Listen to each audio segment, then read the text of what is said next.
Tumingin sa mga guhit ng pulsuhan, malalaman agad kung mayaman o mahirap ang kapalaran mo. Naisip mo na ba na suriing mabuti ang iyong pulsuhan? Kung may tatlong malinaw na guhit dito, pagbati sa iyo kabilang ka sa iilang tao na may napakabihirang kapalaran. Ito ay palatandaan ng masaganang swerte, tulong ng mga taong makapangyarihan at matatag na karera. Ang mga taong may tatlong guhit sa pulsuhan ay madalas dumaan sa maraming pagsubok, sagabal at maging mga taong maiinggit na haharang sa landas nila. Pero huwag mag-alala, ang mga pagsubok na ito mismo ang magiging daan upang mabago ang iyong kapalaran at buksan ang pintuan ng kayamanan. Pakinggan mong mabuti, kapag pinalampas mo ang pagkakataong ito, kailangan mong maghintay ng 20 taon bago ito muling bumalik. Simula Disyembre 2025, siguraduhin mong makuha agad ang pulseras na pangontra, isang makapangyarihang anting-anting na naglalaman ng enerhiya ng Feng Shui. Ang pulseras na ito ay nagdadala ng banal na enerhiya na nagbabantay ng kapayapaan, nagtataboy ng masasamang espiritu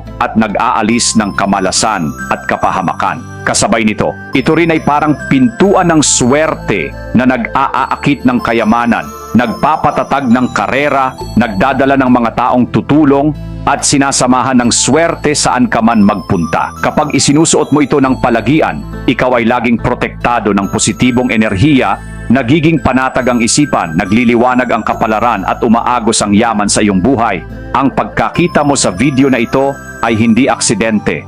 Ito mismo ang hudyat na kumakatok na ang swerte sa iyong pintuan. Kaya't huwag palampasin ang pagkakataon ngayon gaano ka man kaabala. Sapagkat mula sa sandaling mapasa iyo ang pulseras na pangontra, magsisimula ang panibagong kabanata ng iyong buhay. Puno ng kayamanan, swerte at kapayapaan